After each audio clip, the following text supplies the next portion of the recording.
الحمدللہ رب العالمین والصلاة والسلام علی خاتم المرسلین وعلی آلہ واصحابہ اجمعین، اما بعد۔ ناظرین، پاکستانی قوم نے 8 فروری کو اپنے مستقبل کا فیصلہ کیا ہے۔ ووٹ ایک مقدس امانت ہے، ایک گواہی ہے۔ پاکستان کی قوم نے بھرپور انداز میں نکل کر اپنا ووٹ اپنے نمائندوں کو دیا ہے۔ مختلف سیاسی جماعتوں کے نمائندے منتخب ہو کر پارلیمان میں پہنچ گئے ہیں۔ مسلم لیگ نواز ہو، آزاد جو کہ تحریک انصاف کے تعاون سے، پاکستان پیپلز پارٹی ہو، جمعیت علماء اسلام ہو، جہانگیر ترین صاحب کی پارٹی ہو، MQM ہو، یہ ساری جماعتیں وہ ہیں جو پارلیمان میں پہنچی ہیں، اور بہت سی جماعتیں پارلیمان میں نہیں پہنچی لیکن انہوں نے بھی بھرپور طریقے سے انتخابات میں حصہ لیا، جن میں تحریک لبیک بھی ہے اور بھی بہت ساری مذہبی جماعتیں ہیں۔ ایک تو اس بار ہم یہ دیکھ رہے ہیں کہ مذہبی جماعتوں کو ووٹ کم ملا ہے۔ جماعت اسلامی دیکھ لیں، جمعیت علماء اسلام دیکھ لیں۔ جمعیت علماء اسلام کو قومی اسمبلی میں اب تک 2 نشستیں ملی ہیں۔ خیبر پختونخوا میں جمعیت علماء اسلام کے پاس 5 سے 6 نشستیں ہیں۔ جماعت اسلامی کی 1 نشست اب تک سامنے آئی ہے۔ ایسا کیوں ہے؟ یہ مذہبی جماعتوں کو سوچنا چاہیے۔ لیکن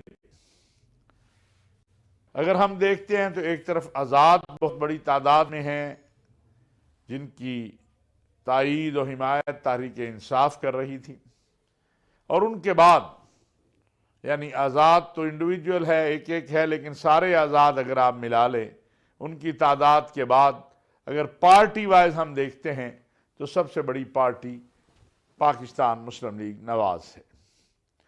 پاکستان مسلم لیگ نواز کے قائد میاں محمد نواز شریف صاحب نے گزشتہ روز اپنی تقریر میں مفاہمت کی بھی بات کی ہے، مذاکرات کی بھی بات کی ہے، پاکستان کے استحکام کی بھی بات کی ہے، پاکستان کی ترقی اور پاکستان کی خارجہ اور داخلہ پالیسی کے حوالے سے بھی اشارے اور واضح انداز میں بات کو دنیا تک پہنچایا ہے۔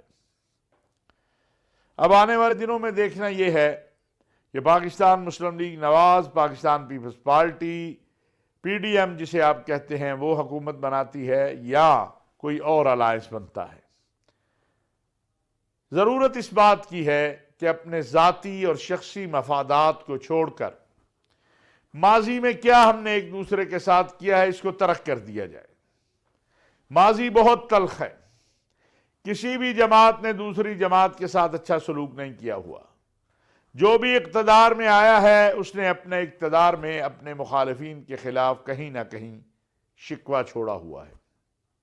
ایک نئے میثاق کی ضرورت ہے جسے میثاق پاکستان کا نام دیا جائے۔ اس میثاق کو 25 سال کے لیے ساری جماعتیں دستخط کریں۔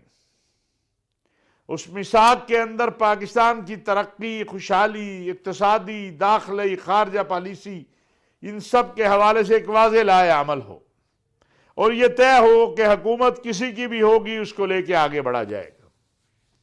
آج آپ نے دیکھا کہ آپ کے ملک میں SIFC کے نام سے ایک ادارہ بنا ہے، پوری دنیا اس کی طرف متوجہ ہے اور چاہتی ہے کہ اس کے ذریعے پاکستان میں انویسٹمنٹ کرے۔ میاں نواز شریف صاحب نے اپنی تقریر میں ہمسایہ ممالک سے بھی بہتر تعلقات کی بات کی ہے۔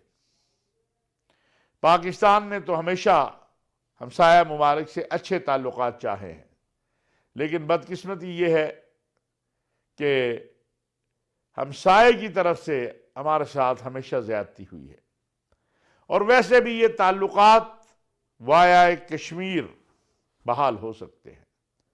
کشمیر کے مسئلے کو حل کیے بغیر تعلقات کی بحالی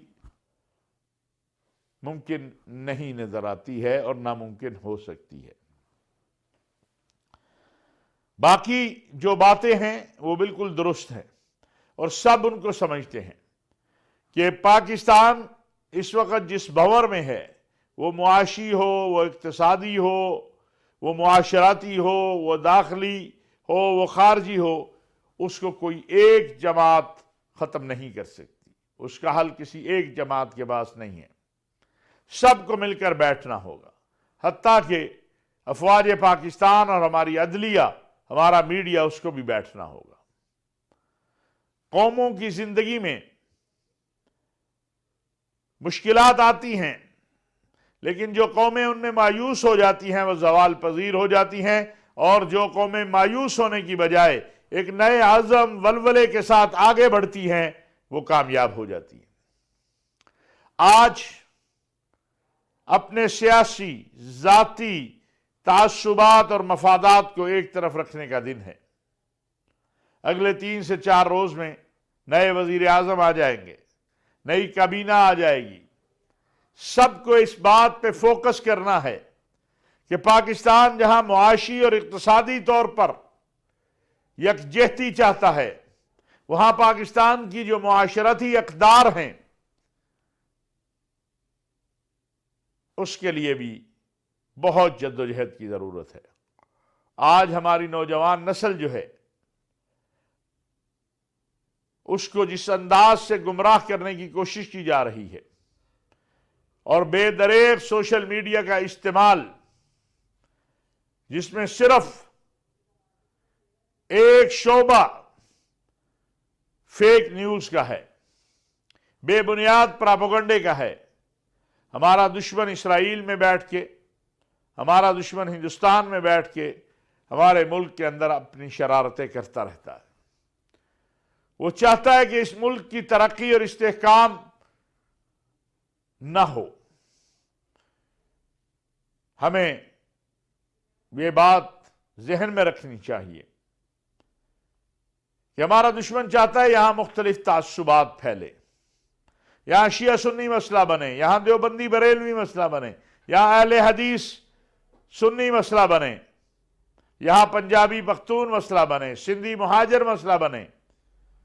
ہمیں اپنے دشمن کو ناکام کرنا ہے. تمام جماعتیں اس وقت موجود ہیں پارلیمان کے لیے، ان کو سیٹیں ملی ہیں، کسی کو زیادہ ہیں، کسی کو کم ہیں. میں یہ ریکویسٹ کرنا چاہتا ہوں، یہ گزارش کرنا چاہتا ہوں کہ جس بھی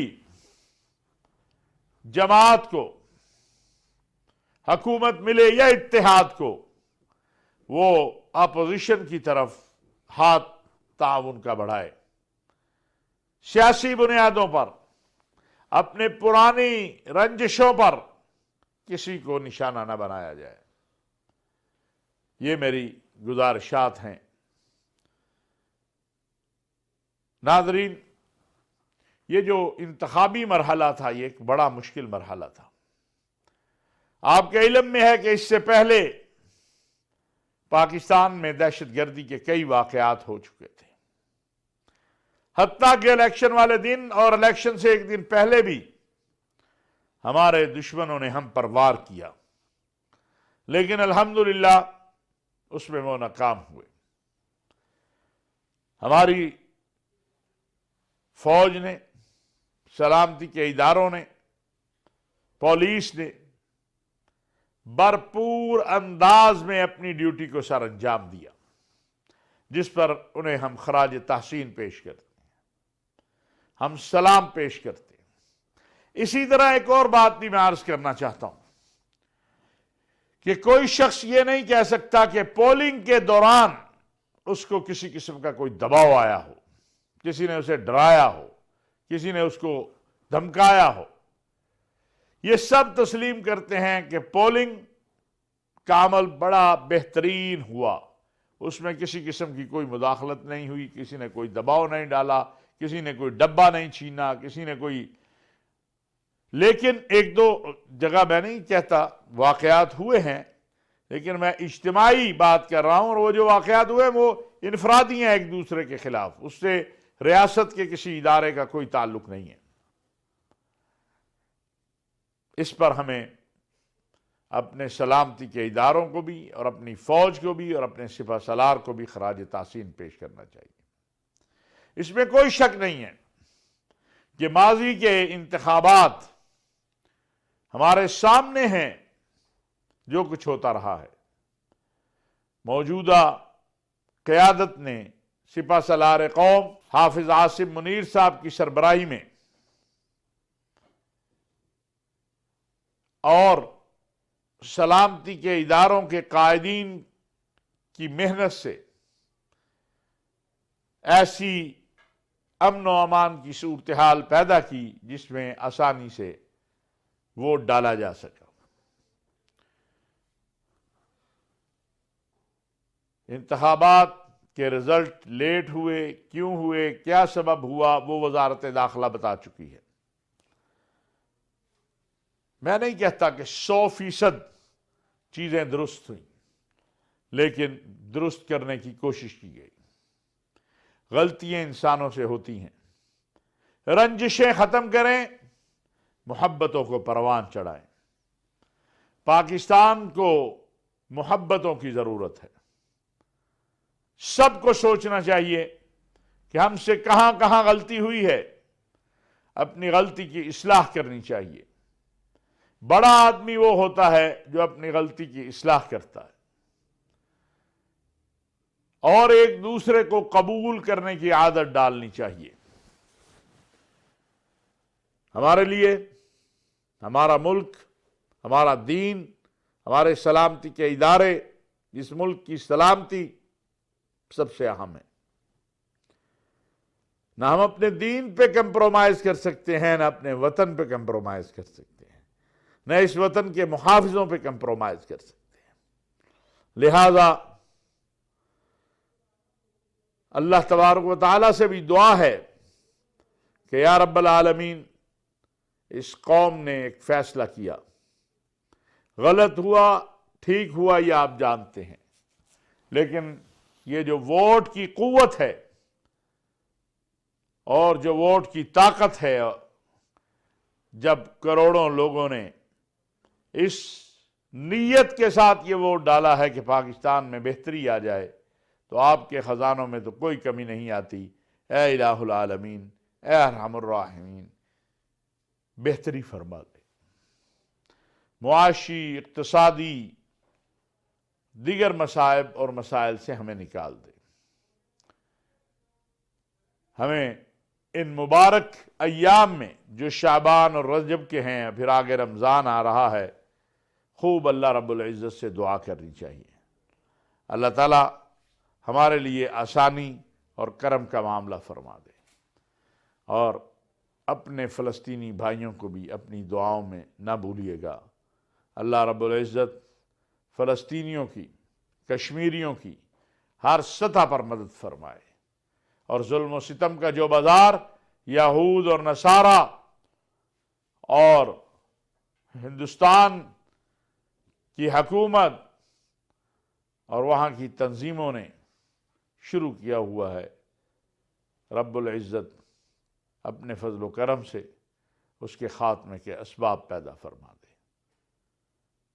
وما علینا الا البلاغ المبین۔